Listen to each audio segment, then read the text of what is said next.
Sathya Sai Speaks, Volume 6, Chapter 28, Economy and the Elements.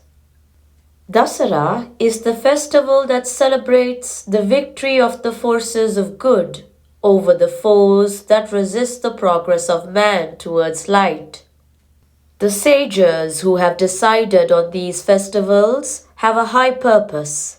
They want us to imbibe the inner meaning and use each such day as a step in sadhana, as a reminder of the journey which each person has to undertake alone to the feet of the Lord.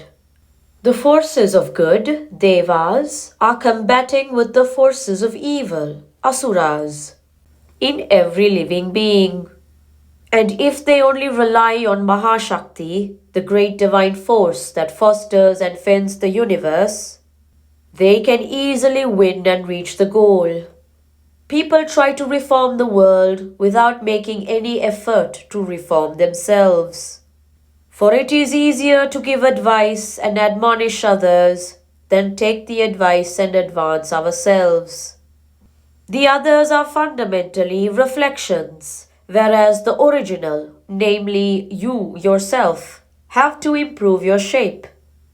Strengthen the inner urges towards virtue and goodness. Become impregnable there. Then you can set about reforming the others. I shall tell you of one form of worship which will endow you with divine strength.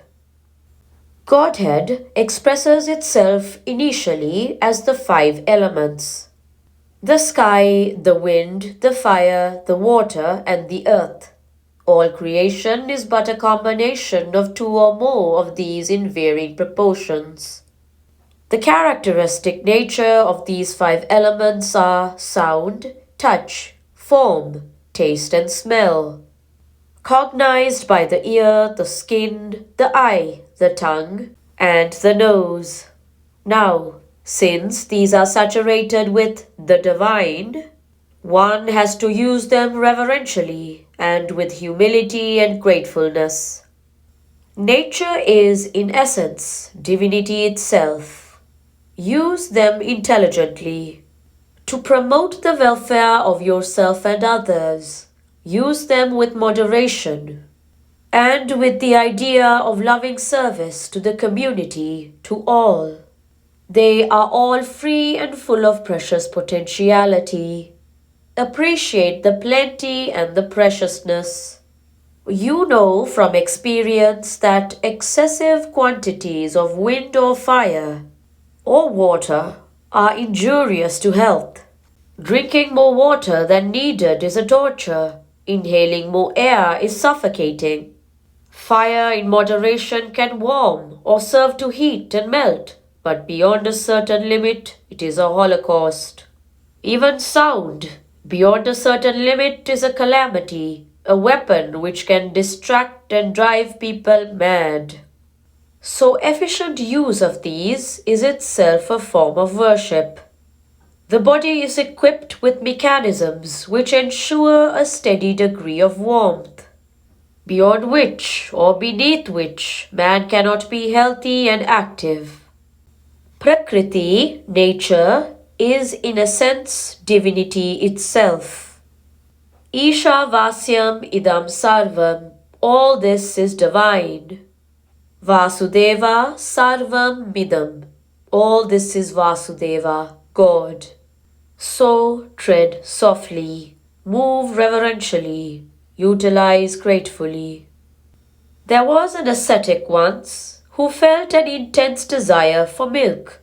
He decided to pray to God, either for its fulfillment or for its destruction. He knew that the Lord was reclining on Ananta, 1,000-headed serpent, on the ocean of milk, and so he chose to pray to him in that form, as Narayana. Though the original purpose of the ascetic's tapas, penance, was the purely physical need for milk, the Lord was so pleased with his steadfastness that, after proper trials and tests, he granted him liberation itself. The man who initiated tapas for milk was rewarded with a permanent denial of mother's milk. That is the greatness of the grace of God. God in His mercy took pity on him and felt he was wasting his efforts in the pursuit of a cup of milk a day. One must develop deep detachment. It is no use becoming so enthusiastic to renounce some food or drink to which you have become bound. When you hear a discourse or when some religious text is expounded within hearing, detach yourself from all that keeps you away from God. Maintaining silence is a step in sadhana. You feel the presence of God when silence reigns. In the excitement and confusion of the marketplace, you cannot hear His footfall. He is Shabda Brahma, resounding when all is filled with silence. That is why I insist on silence. The practice of low speech and minimum sound. Talk low, talk little, talk in whispers. Sweet and true. When you want to place a heavy thing on the ground, place it with care. Do not drop it from a height and make a great noise. Do not drop your bed from a height. Bend and place it slowly where you want to spread it. Examine each act of yours and see that you execute it with minimum noise. Extract all dealings with minimum speech. Do not shout to a person standing far. Go near him or beckon to him to approach you.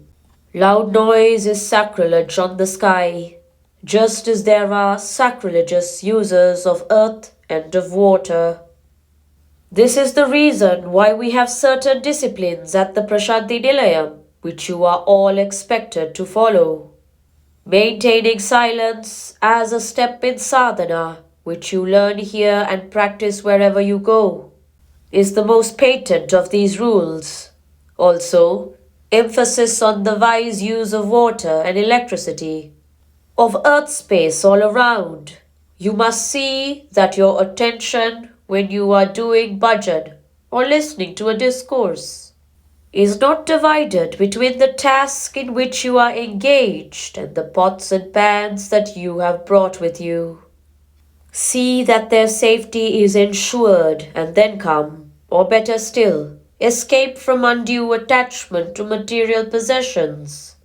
Then you are advised to spend time in meditation or japam, or the quiet pursuit of namasmarana.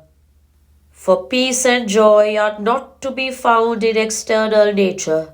They are treasures lying hidden in the inner realms of man. Once they are located, man can never again be sad or agitated. So use this holy atmosphere, this splendid chance, these precious days to the fullest. With every inhalation, utter the name of God. With every exhalation, utter the name of God. Live in God, for Him, with Him. That is the message of the Prashanti flag I am hoisting now. Dasara, October 15th, 1966. The lotus, born in slime and mud, rises up through the water and lifts its head high above the water. It refuses to get wet, though water is the element which gives it life. Be like the lotus. Sri Sathya Sai Baba.